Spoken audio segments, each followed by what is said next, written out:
Et si nous étions de ceux qui cherchent autre chose?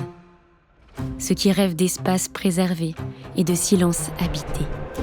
Tout a commencé par un droit simple, celui de s'échapper. En 1936, les congés payés libèrent les corps et les esprits. Et les années 50 tracent les premières routes vers les rêves. Sur l'asphalte brûlant de la route du soleil, les bons jours portés par le vent racontent une soif de liberté. Mais très vite, certains cherchent plus que le soleil, un ailleurs unique, une fête.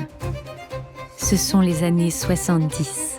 On célèbre l'abondance et la joie partagée. Les clubs de vacances s'animent. L'expérience devient collective. La suite s'annonce gigantesque, portée par la démesure. Le tourisme s'industrialise, les distances se réduisent et les complexes tout en un séduisent. La fin du siècle dernier marque une nouvelle aspiration. Un retour à la simplicité.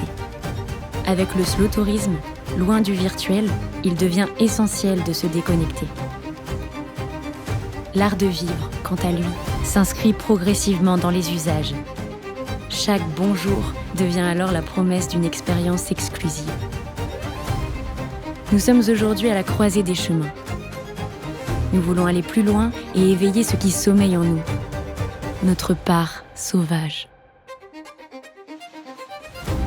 La nature inspire, bouscule, libère. Elle nous ramène à l'essentiel.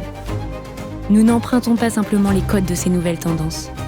Nous reprenons le flambeau pour répondre à une ambition universelle, celle de trouver un équilibre entre nous, les autres et la nature.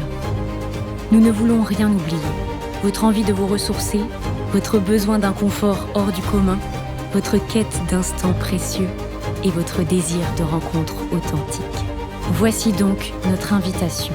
À vous, esprit libre, bienvenue chez Bonjour Sauvage.